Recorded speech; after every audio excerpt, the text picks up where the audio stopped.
안녕하세요. 저는 올해 53입니다. 지금은 경기도 외곽의 작은 원룸에서 혼자 살고 있어요. 새벽 2시 반이면 알람이 울립니다.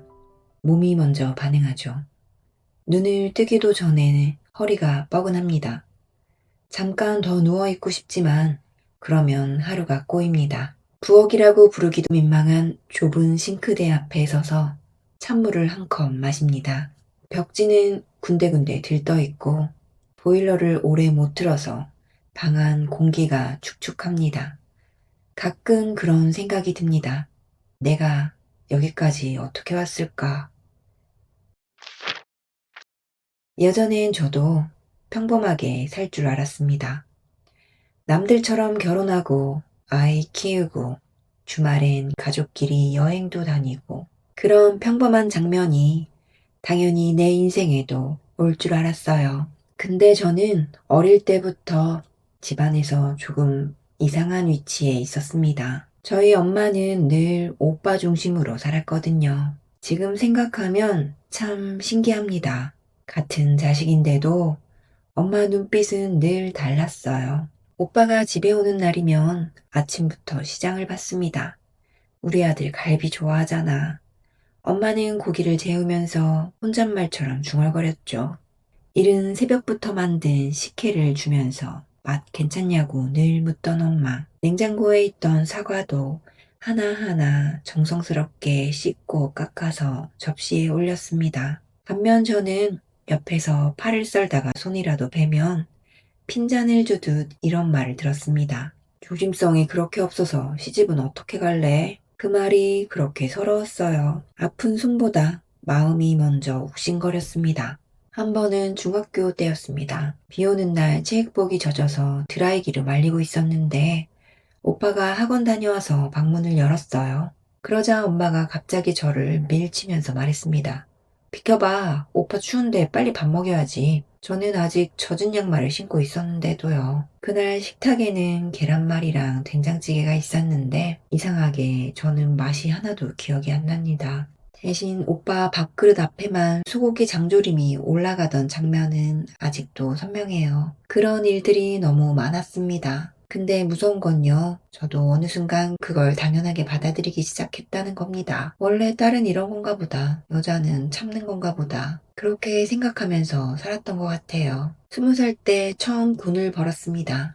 편의점 야간 알바였어요. 밤 10시부터 이른 새벽까지 일했는데 겨울엔 진짜 힘들었습니다. 문 열릴 때마다 찬바람이 훅 들어오고 새벽엔 취객들이 와서 라면 국물을 바닥에 엎지르기도 했죠. 그래도 첫 월급날은 정말 행복했습니다. 통장에 찍힌 30만 원을 몇 번이나 확인했어요. 퇴근하고 집 오는 버스 안에서도 계속 웃음이 났습니다. 이 돈으로 운동화 사야지. 엄마 내복도 하나 사드릴까?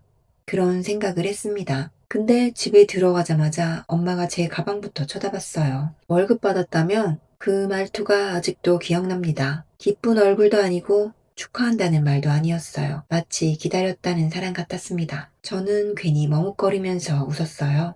응, 처음 받아봤어. 그러자 엄마가 손을 내밀었습니다. 이제 생활비 내놔야지. 순간 심장이 철렁했습니다. 엄마, 나도 사고 싶은 게 있는데, 그 말을 하면서도 눈치를 봤어요. 근데 엄마 얼굴이 바로 굳어졌습니다. 이제 성인이 됐으면 생활비에 보태야지.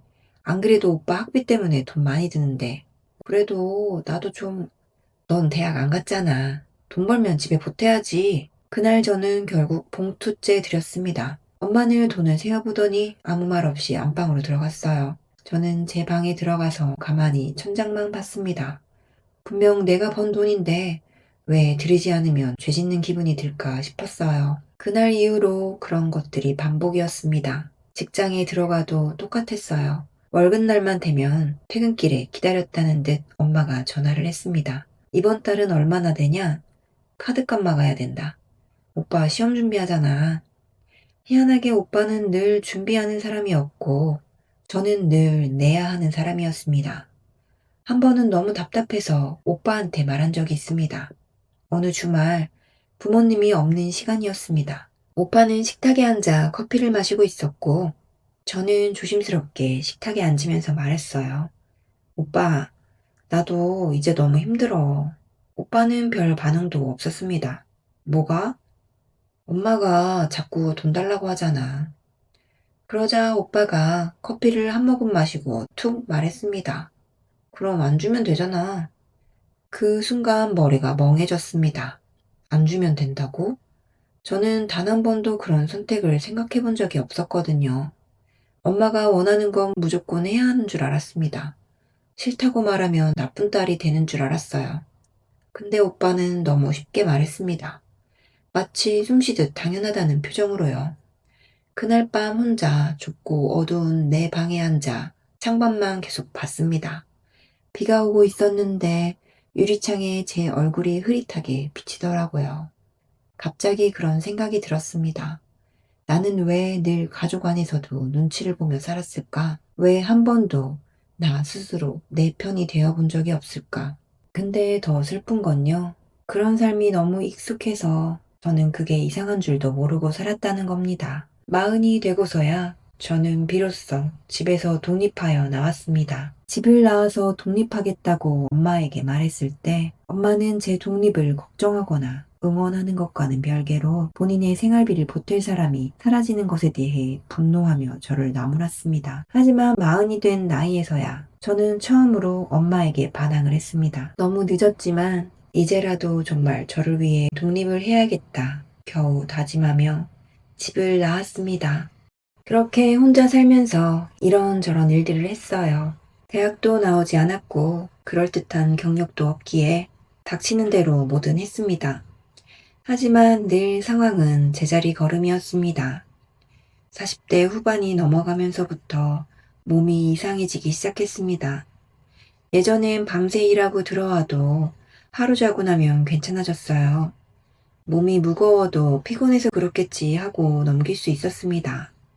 근데 어느 순간부터 달랐습니다. 아침에 눈을 뜨는 게 겁이 나더라고요. 허리를 조금만 움직여도 안에서 뭔가 끊어질 듯 뻐근했고 손가락은 자고 일어나면 굳어 있었습니다. 특히 손목이 심했어요. 물건을 오래 들고 있으면 찌릿하게 전기가 오는 느낌이 났죠. 처음엔 나이 드니까 다 그런 줄 알았습니다. 주변 아주머니들도 늘 그런 말을 했거든요. 50 넘으면 병원비가 생활비야. 아픈 게 당연해지는 나이야. 다들 웃으면서 말했지만 그 웃음이 하나같이 지쳐 보였습니다. 저도 따라 웃었지만 속으로는 무서웠죠. 나는 아프면 안 되는 사람인데 누가 대신 벌어주는 사람도 없고 쉬라고 말해주는 사람도 없는데 몸이 먼저 망가지면 어떡하나 싶었죠. 그러던 어느 날이었습니다. 새벽 물류센터에서 박스를 옮기는 일을 하고 있었어요. 겨울 끝 무렵이라 창고 안 공기가 차갑고 축축했습니다. 컨베이어 벨트 돌아가는 소리가 계속 귀를 때렸고 사람들은 다들 말없이 움직였어요. 거긴 이상하게도 다들 표정이 없습니다. 웃지도 않고 화내지도 않고 그냥 버팁니다. 살기 위해 움직이는 사람들 얼굴이 다 비슷하더라고요. 그날따라 물량이 유독 많았습니다. 반장이 소리쳤어요. 오늘 택배 밀리면 큰일 나요. 빨리빨리 갑시다. 저는 급하게 박스를 들었습니다. 20kg쯤 되는 박스였는데 순간 허리 안쪽에서 뚝 하는 느낌이 났어요. 숨이 턱 막혔습니다. 진짜로 숨이 안 쉬어졌어요. 허리를 펴는데 눈앞이 하얘지더라고요. 옆에 있던 동료 언니가 놀라서 말했습니다. 언니, 괜찮아? 근데 저는 반사적으로 웃었습니다. 네, 괜찮아요. 할 수 있어요. 그 말이 입에서 자동으로 나오더라고요. 사실 전혀 안 괜찮았습니다. 근데 거기서 아프다고 하면 민폐가 되는 분위기예요. 빠지는 순간 다른 사람이 제 물량까지 떠안게 되니까요. 반장이 저를 한번 보더니 말했습니다. 오늘 사람 없어서 빠지면 안 되는데. 그 말을 듣는 순간 이상하게 죄인이 된 기분이 들었습니다. 그래서 다시 허리보호대를 조이고 일했어요. 중간에 화장실 가서 몰래 벽 붙잡고 숨쉬기도 했습니다. 거울 속 얼굴이 너무 늙어 보여서 깜짝 놀랐어요. 눈밑은 꺼져 있고 머리카락은 땀 때문에 엉켜 있었죠. 무엇보다 표정이 없었습니다. 예전에 저는 그래도 웃는 사람이었는데 퇴근길 버스에서는 계속 식은땀이 났습니다. 집 앞 계단 올라가는데 다리가 후들거렸어요. 엘리베이터 없는 오래된 빌라라서 4층까지 걸어 올라가야 했는데 그날은 중간에서 한참 쉬었습니다. 현관문을 열고 들어오자마자 그대로 바닥에 주저앉았습니다. 신발도 못 벗었어요. 허리가 너무 아파서 몸을 숙일 수가 없었습니다. 그때 갑자기 서러움이 확 올라왔습니다. 아픈 것도 서러운데 그걸 말할 사람이 없다는 게 더 서러웠어요. 오늘 괜찮았어? 밥은 먹었어? 그런 말 한마디 해주는 사람이 아무도 없었습니다. 방 안은 조용했어요. 너무 조용해서 삭막했습니다. 한참 바닥에 앉아 있다가 겨우 일어나 냉장고를 열었는데 김치랑 계란 2개밖에 없더라고요. 계란 하나를 후라이팬에 올렸습니다. 기름도 아까워서 조금만 둘렀어요. 지글지글 소리 나는 걸 멍하니 보고 있는데 갑자기 눈물이 났습니다. 이 나이에 계란 후라이 하나 먹으면서 왜 이렇게 외로운 걸까 싶었어요. 식탁도 없는 방이라 작은 상에 접시를 두고 바닥에 앉아 먹었습니다. 근데 몇 입 못 먹겠더라고요. 목이 자꾸 막혔습니다. 그날따라 계속 그런 생각이 들었어요. 내 인생은 왜 이렇게 비참할까? 젊을 땐 버틸 수 있었습니다. 몸이 버텨줬으니까요. 억울해도 일하면 됐고 속상해도 하루 자고 나면 움직일 수 있었어요. 근데 50이 넘으니까 알겠더라고요. 사람은 마음보다 몸이 먼저 무너진다는 걸요. 몸이 망가지기 시작하면 생각까지 같이 어두워집니다. 미래가 갑자기 너무 무서워졌어요. 지금도 이렇게 힘든데 60대 되면 어떡하지? 70대가 되면 병원비 낼 돈도 없으면 그 생각이 꼬리에 꼬리를 물었습니다. 그날 밤은 잠이 안 왔어요.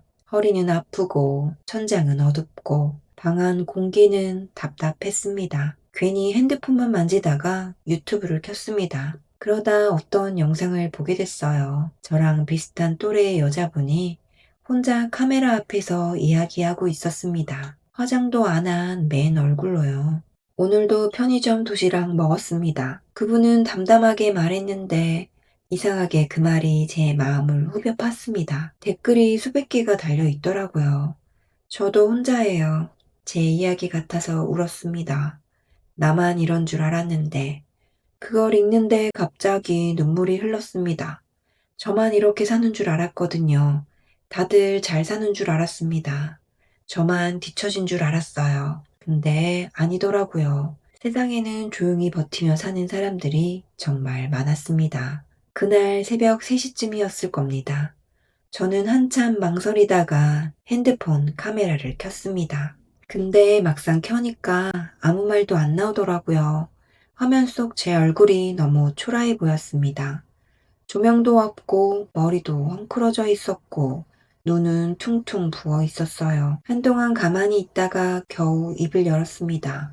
안녕하세요. 목소리가 떨렸습니다. 그래도 다시 말했어요.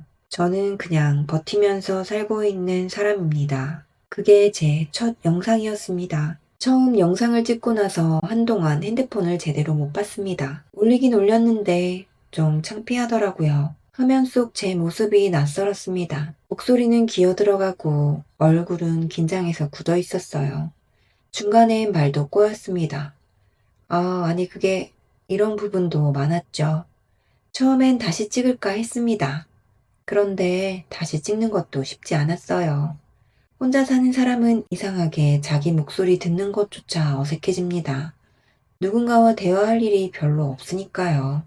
퇴근하고 집에 오면 하루 종일 한마디도 안 하는 날이 많았습니다. 그러다 갑자기 카메라 앞에서 내 이야기를 하려니까 얼굴 근육까지 어색해지더라고요. 특히 제 얼굴을 보는 게 힘들었습니다. 핸드폰 화면에 비친 저는 제가 생각하는 모습보다 훨씬 늙고 지쳐 보였어요. 팔자주름은 깊어져 있었고 눈밑은 퀭했습니다. 머리는 대충 묶었는데 잔머리가 삐죽삐죽 튀어나와 있었어요. 영상 처음 틀자마자 저도 모르게 중얼거렸습니다. 아휴, 왜 이렇게 늙었냐. 그 말하고 혼자 피식 웃었습니다. 근데 또 웃다가 갑자기 마음이 울컥하더라고요. 내가 언제 이렇게 늙었지 싶어서요. 영상 찍는 것도 힘들었지만 편집은 더 지옥이었습니다. 젊은 사람들은 금방 한다는데 저는 진짜 하나도 모르겠더라고요. 유튜브 편집 강의를 틀어놓고 따라했습니다. 강사는 너무 쉽게 말했어요. 자, 여기서 컷 편집하시고요. 자막 넣고 렌더링하면 끝입니다. 근데 저는 컷 편집이 뭔지도 모르겠는 겁니다. 마우스를 어디에 두어야 하는지도 헷갈렸어요.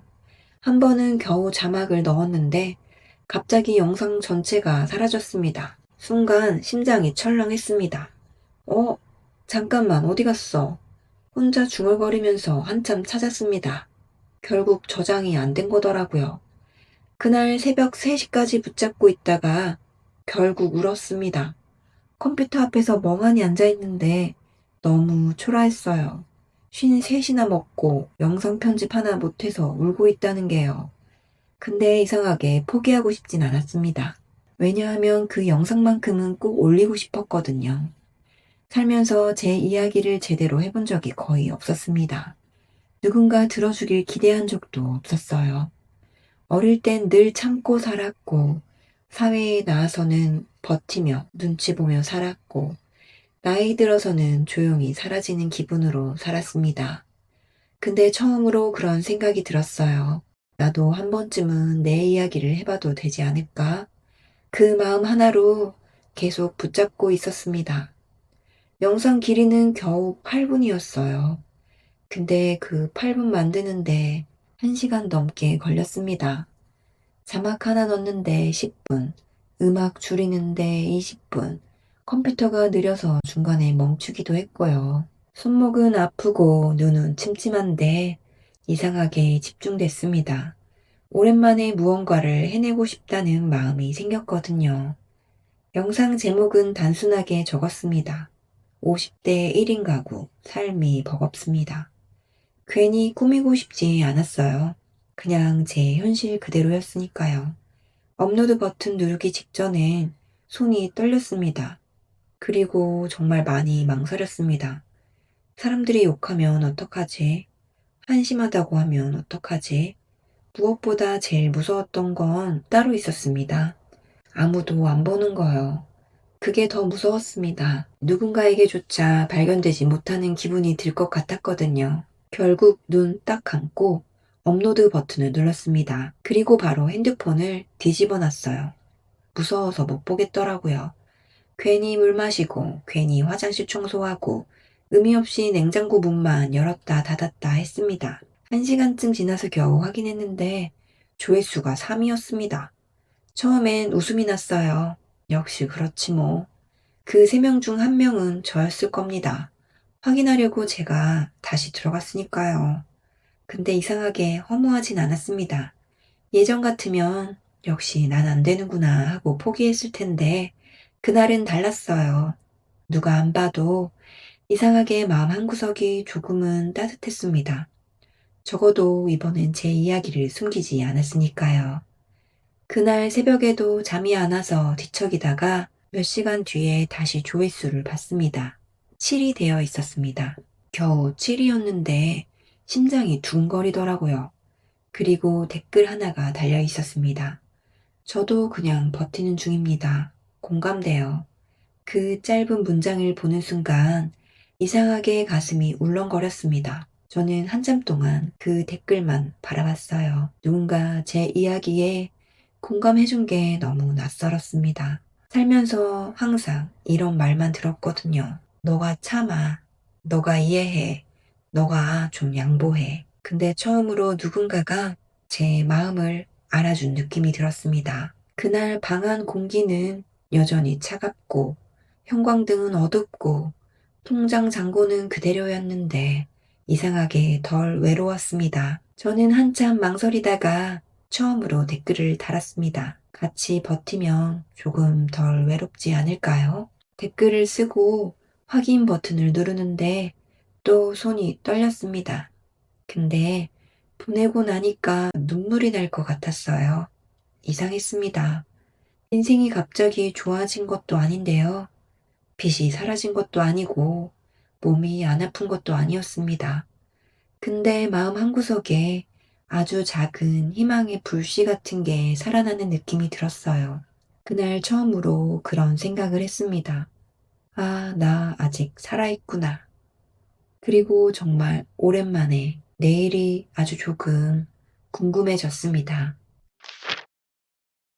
그 뒤로 저는 거의 매일 영상을 올렸습니다. 처음엔 그냥 한 번만 올려보자는 마음이었는데 이상하게 자꾸 카메라를 켜게 되더라고요.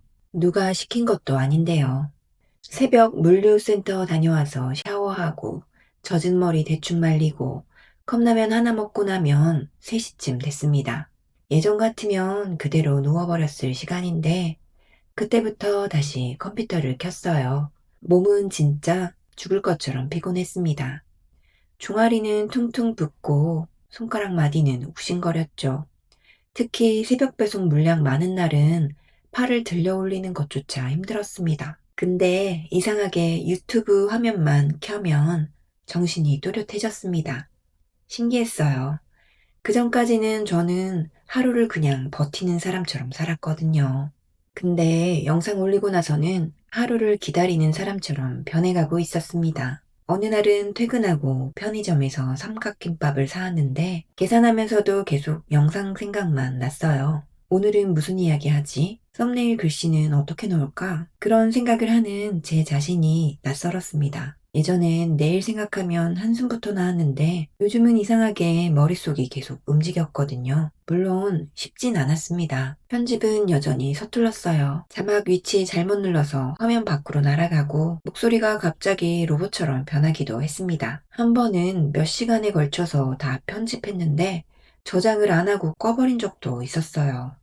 그 순간 진짜 멘붕이 왔습니다. 아, 미치겠다, 진짜. 혼자 방에서 중얼거리는데 너무 허탈해서 웃음도 안 나오더라고요. 근데 다시 처음부터 했습니다. 이상하게 하기 싫지가 않았어요. 예전에 저는 늘 누군가 시켜서 움직이는 사람이었습니다. 엄마가 원하니까 참고, 회사에서 시키니까 일하고, 생활비 내야 하니까 버티고, 근데 이건 처음으로 제가 스스로 하고 싶은 일이었습니다. 그래서 힘들어도 계속 붙잡게 되더라고요. 잠시 휴식 시간엔 물류센터 구석에 숨어서 몰래 유튜브 스튜디오를 확인했습니다. 처음엔 조회수 보는 것도 겁이 났는데 점점 습관이 됐어요. 구독자 12명. 그 숫자를 봤을 때도 한참 들여다봤습니다. 12명이나 된다고? 솔직히 믿기지가 않았어요. 세상 어디엔가 제 이야기를 기다리는 사람이 12명 있다는 게요. 며칠 뒤엔 17명이 됐고 또 어느 날은 21명이 되어 있었습니다. 그 숫자 하나에 하루 기분이 달라졌어요. 진짜 웃기죠? 쉰셋 먹고 숫자 몇 개에 설레고 있으니까요. 근데 그 설렘이 너무 오랜만이라 더 이상했습니다. 한동안 제 인생엔 설렐 일이 없었거든요. 그러다 어느 날이었습니다. 퇴근하고 버스 안에서 습관처럼 핸드폰을 켰는데 구독자가 33명이 되어 있더라고요. 계속 숫자를 다시 봤어요. 33명. 고작 33명인데도 가슴이 엄청 뛰었습니다. 버스 창문에 비친 제 얼굴이 빨개져 있더라고요. 세상에 33명이 내 이야기를 듣고 있다고? 그게 너무 신기했습니다. 누군가에겐 아무것도 아닌 숫자겠지만 저한텐 달랐어요. 살면서 저를 진심으로 봐준 사람이 몇 명이나 있었나 싶었거든요. 근데 동시에 감정 기복도 심해졌습니다. 하루는 구독자가 5명이 늘어서 너무 기뻤는데 다음 날은 2명이 줄어 있더라고요. 그거 보고 하루 종일 우울했습니다. 일하면서도 계속 생각났어요. 내 영상이 재미없나? 괜히 말이 많았나? 사람들이 실망했나? 진짜 별 생각이 다 들더라고요. 그날은 박스 나르다가도 괜히 한숨이 나왔습니다. 같이 일하는 언니가 물었어요. 왜 이렇게 죽상이야? 저는 얼버무렸습니다. 아니에요. 그냥 좀 피곤해서요. 차마 유튜브 구독자 떨어져서 우울하다고는 못하겠더라고요. 누가 들으면 웃길 것 같았거든요. 근데 그게 저한텐 진심이었습니다. 처음으로 뭔가를 잃기 싫은 기분이었거든요. 며칠 뒤에는 반대로 구독자가 갑자기 늘었습니다. 그날은 하루 종일 기분이 붕 떠 있었어요. 박스 들어도 덜 무겁게 느껴졌습니다. 그러다 같이 일하는 언니 한 명이 저를 빤히 보더니 말했어요. 요즘 좋은 일 있나 봐? 저는 깜짝 놀랐습니다. 네? 왜요? 언니가 웃으면서 말했습니다. 얼굴이 전보다 좀 밝아졌어. 그 말을 듣는데 순간 멍해졌습니다. 나는 내가 달라진 줄도 몰랐거든요. 예전엔 늘 피곤하단 말만 듣고 살았습니다. 예전엔 늘 피곤해 보인다는 말만 듣고 살았습니다. 안색 안 좋다는 말, 늙어 보인다는 말은 익숙했어요. 근데 밝아졌다는 말은 정말 거의 처음 들었습니다. 순간 괜히 민망해서 웃었습니다. 아유, 무슨. 근데 마음 한쪽이 이상하게 울렁하더라고요. 퇴근길 버스에서 일부러 창문을 봤습니다. 유리창에 제 얼굴이 비쳤어요. 솔직히 여전히 지쳐 보였습니다. 눈밑은 퀭했고 피부도 푸석했죠. 먹고 사는 걱정이 사라진 얼굴은 절대 아니었습니다. 근데 눈빛이 조금 달랐어요. 예전엔 늘 체념한 사람 얼굴이었는데 그날은 어딘가 살아있는 표정이었습니다.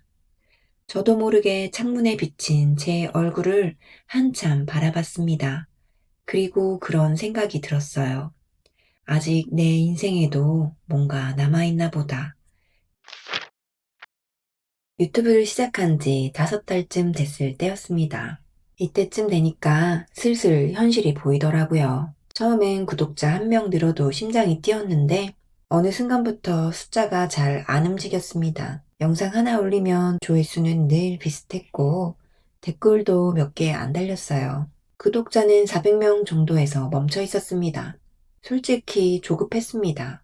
물류센터에서 일하면서 틈만 나면 다른 사람 영상을 틀어놓고 들어봤거든요. 누구는 한 달 만에 몇만 명이 되고 누구는 영상 하나로 인생이 바뀌었다는데 저는 그대로였습니다. 어느 날은 퇴근하고 영상 올린 뒤 조회수를 확인했는데 몇 시간이 지나도 10회밖에 안 나오더라고요. 그 숫자를 보는데 갑자기 힘이 쭉 빠졌습니다. 컴퓨터 화면 앞에 앉아있다가 저도 모르게 중얼거렸어요. 역시 난 안 되는 건가. 그날은 유독 몸도 힘들었습니다. 물류센터에서 물량이 많아서 허리를 거의 못 필 정도였어요. 장갑 벗으니까 손가락 끝이 다 쭈글쭈글해져 있었습니다. 편집하려고 앉았는데 눈도 침침하고 머리도 멍했어요. 갑자기 그런 생각이 들더라고요. 내가 지금 뭐 하고 있는 거지? 젊은 애들도 힘들다는 유튜브를 50 넘은 내가 붙잡고 있는 게 웃기게 느껴졌습니다. 근데 또 이상하게 완전히 놓아지진 않았어요. 그동안 제 하루를 버티게 해준 게 그 시간이었으니까요. 그래서 그냥 습관처럼 영상을 하나 더 찍었습니다. 그날 올린 영상은 진짜 별거 아니었습니다. 당연히 화장도 안 했고 조명도 어두웠어요. 퇴근하고 바로 찍어서 얼굴은 퉁퉁 부어 있었고 목소리도 좀 잠겨 있었습니다. 주제는 그냥 생활비 이야기였습니다. 50대 혼자 사는 사람의 현실 생활비. 그냥 제가 실제로 어떻게 사는지 솔직하게 말했어요. 마트에서 소고기 가격표 보다가 그냥 돌아온 이야기. 진짜 별거 없는 이야기였습니다. 저는 카메라 보면서 담담하게 말했습니다. 먹고 살기 빠듯합니다. 아프면 진짜 무섭습니다. 그래도 오늘도 출근합니다. 평소보다 편집도 대충 끝냈어요. 솔직히 기대도 안 했습니다. 그날은 너무 피곤해서 업로드하고 바로 잠들었습니다. 그러다 새벽에 화장실 가려고 눈 떴다가 습관처럼 핸드폰을 확인했는데 뭔가 이상했습니다. 알림이 계속 울리고 있더라고요. 처음엔 오류난 줄 알았습니다. 조회수가 갑자기 5천이 되어 있었거든요. 순간 잠이 확 깼습니다. 저는 침대에서 벌떡 일어나 앉았습니다. 뭐야? 이게 뭐야? 심장이 엄청 뛰더라고요. 몇 번을 새로 고침했습니다. 근데 숫자가 계속 올라갔어요. 댓글도 계속 달렸습니다. 우리 엄마 생각나요. 저도 이렇게 살고 있습니다. 왠지 눈물이 흐르네요. 왜 이렇게 현실적이죠? 그 댓글들을 읽는데 손끝이 떨렸습니다. 누군가 제 이야기를 듣고 있다는 게 아직도 믿기지 않았거든요. 무엇보다 놀랐던 건 사람들이 제 이야기를 불쌍하다가 아니라 공감된다고 말해준 거였습니다. 그게 너무 위로가 됐어요. 예전엔 제 삶을 말하면 늘 이런 반응이었거든요. 왜 그렇게 힘들게 살아? 네가 선택한 거잖아. 근데 처음으로 사람들이 제 이야기를 자기 이야기처럼 받아들이고 있었습니다. 그날은 결국 다시 잠을 못 잤습니다. 새벽 내내 댓글만 읽었어요. 읽다가 울고 또 읽다가 웃었습니다. 특히 어떤 댓글 하나는 아직도 기억납니다. 우리 엄마도 혼자 이렇게 버텼을 것 같아서 마음이 아프네요. 그 댓글 보는 순간 갑자기 가슴이 턱 막혔습니다. 누군가 저를 진짜 가족 같은 마음으로 바라봐 준 게 처음이었거든요. 그동안 저는 늘 가족 안에서 필요 없는 사람 같다고 느끼며 살았습니다. 그런데 화면 밖 어딘가에서는 저를 이해하려는 사람이 있더라고요. 그리고 다음 날 조회수가 2만 회를 넘었습니다. 진짜 현실감이 없었습니다. 물류센터 쉬는 시간에 몰래 창고 뒤에서 핸드폰을 봤는데 손이 떨렸어요. 같이 일하는 언니가 물었습니다. 왜 그래? 어디 아파? 저는 얼떨떨한 얼굴로 말했습니다. 아니요, 그냥 좀 놀라서요. 차마 유튜브 이야기까진 못했습니다. 괜히 말하기 쑥스러웠어요. 근데 속으로는 계속 두근거렸습니다. 진짜 이런 일이 나한테도 생기는구나. 일주일 정도 지나자 구독자가 1,500명이 되어 있었습니다. 그리고 어느 날 드디어 그 버튼이 생겼습니다. 수익 창출 신청. 그 버튼 보는 순간 이상하게 눈물이 핑 돌더라고요. 살면서 뭔가에 통과해 본 기분이 거의 없었거든요. 학교에서도 평범했고, 회사에서도 그냥 조용한 직원이었고, 가족 안에서도 늘 뒷전이었습니다. 근데 처음으로 세상이 저한테 말하는 느낌이었어요. 당신 이야기도 가치가 있습니다. 신청 버튼을 누르는데 손이 덜덜 떨렸습니다. 그리고 한 달 뒤 첫 수익이 들어왔습니다. 30만 원. 누군가는 적다고 할 수 있습니다. 근데 저는 그 숫자를 보고 눈물이 멈추질 않았어요. 한참을 핸드폰 화면만 바라봤습니다. 그 돈은 저한테 그냥 돈이 아니었습니다. 박스 안 날려도 번 돈, 허리 안 망가지고 번 돈, 억지로 참고 웃지 않아도 생긴 돈. 그리고 무엇보다 평생 하찮다고 생각했던 제 이야기가 누군가에겐 위로가 될 수 있다는 증거 같았습니다. 그날 저는 편의점에 가서 평소엔 안 사던 10,000원 넘는 비싼 도시락을 샀습니다. 그리고 작은 캔맥주도 하나 샀어요. 혼자 방에 앉아 천천히 먹는데 자꾸 웃음이 났습니다. 초라한 원룸은 그대로였고, 통장의 빚도 그대로였고, 내일 새벽에도 여전히 출근해야 했습니다. 근데 이상하게 제 인생이 아주 조금 움직이기 시작한 느낌이 들었습니다. 요즘 제 하루는 예전과 조금 달라졌습니다. 여전히 새벽 2시 반이면 알람이 울립니다. 눈 뜨자마자 허리부터 만져보는 습관도 그대로예요. 오늘은 좀 덜 아팠으면 좋겠다. 혼자 그렇게 중얼거리면서 일어납니다. 부엌 한쪽에 둔 전기포트로 물을 끓이고 믹스커피 한 잔 타서 마시면서 머리를 빗고 옷을 입습니다. 겨울엔 방 안 공기가 차가워서 옷 갈아입을 때마다 몸이 움츠러들죠. 밖에 나가면 아직 어둡습니다. 가로등 불빛 아래로 오토바이 간간이 지나가고 편의점만 혼자 환하게 켜져 있어요. 그 시간 거리를 걸으면 세상에서 나만 깨어있는 기분이 들 때가 종종 있습니다. 예전엔 그 시간이 참 싫었어요. 오늘도 버텨야 한다. 그 생각뿐이었거든요. 오늘 허리 안 다치게 버텨야 하고, 카드값 밀리지 않게 버텨야 하고, 혼자 무너지지 않게 버텨야 했습니다. 근데 요즘은 조금 달라졌어요. 출근하면서도 그런 생각을 합니다. 오늘은 무슨 이야기 찍지? 오늘 댓글엔 어떤 마음이 올라와 있을까? 그 차이가 사람을 살게 하더라고요. 신기했습니다.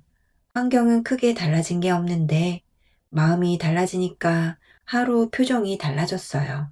얼마 전엔 물류센터 휴게실에서 컵라면을 먹다가 빵 터진 적도 있습니다. 댓글 하나 때문이었어요. 언니 영상 틀어놓고 컵라면 먹고 있어요. 내 밥 친구. 그 짧은 글이었는데 가슴이 정말 따뜻해졌습니다. 예전에 저는 늘 민폐 안 되는 사람으로 사는 게 목표였거든요. 근데 이제는 누군가가 제 목소리를 기다리고 있더라고요. 그게 아직도 믿기지 않습니다. 물론 현실은 여전히 팍팍합니다. 물가는 점점 오르고 병원비는 무섭고 허리는 비 오는 날이면 더 쑤셔요. 여전히 계단 오르다가 숨이 차서 멈출 때도 많습니다. 그럴 때면 순간 겁이 납니다. 내가 언제까지 일할 수 있을까? 근데 예전처럼 마냥 컴컴하지만은 않더라고요. 희한하게 마음 안에 작은 희망 같은 게 생겼습니다. 얼마 전 영상 찍다가 저도 모르게 이런 말을 했어요. 사실 요즘 조금 행복합니다. 말하고 나서 제가 더 놀랐어요. 순간 입을 막았습니다. 행복? 내가 지금 행복하다고 말한 건가? 저는 제 인생에서 행복이라는 단어가 나올 거라고는 생각하지 못했거든요. 대학을 나온 것도 아니고, 좋은 직장을 다니는 것도 아니고, 누가 부러워할 가족이 있는 것도 아니었으니까요. 늘 세상 기준에서 부족한 사람 같았습니다. 친구들 만나면 항상 작아졌어요. 누구는 남편 자랑하고 누구는 자식 취업 이야기 하는데 저는 할 말이 없잖아요. 그래서 점점 사람들도 피하게 됐습니다. 괜히 비교하면서 불행해져서요. 근데 유튜브를 하면서 처음 느꼈습니다. 사람이 꼭 성공해야만 의미 있는 건 아니라는 걸요. 누군가에겐 내 평범하고 초라한 삶도 위로가 될 수 있더라고요. 저는 평생 제 인생이 실패라고 생각했는데요. 근데 댓글에는 이런 말들이 달렸습니다. 언니 영상 보면서 힘내고 있습니다. 저도 혼자인데 덜 외로워졌어요. 오늘도 살아줘서 고맙습니다. 처음엔 가끔 그런 말들이 부담스럽기도 했습니다. 내가 뭐라고. 근데 항상 그런 댓글을 기다리는 제가 되었습니다. 화면방 누군가는 제가 올리는 10분짜리 영상을 늘 기다려주고 있었습니다. 그 사실이 저를 다시 일어나게 만듭니다. 요즘은 영상 찍기 전에 방도 조금 치웁니다. 예전엔 그냥 대충 살았어요. 누가 오는 것도 아니고 보여줄 사람도 없으니까요. 근데 지금은 다릅니다. 작은 탁자 위 먼지도 닦고 이불도 예쁘게 펴놓고 조명 각도도 바꿔봅니다. 혼자 중얼거리면서요. 아유, 얼굴 좀 덜 늙어 보여야 하는데. 그러다 혼자 웃습니다. 그런 제 모습이 가끔은 신기해요. 살 의욕이라는 게 정말 생기긴 하는구나 싶어서요.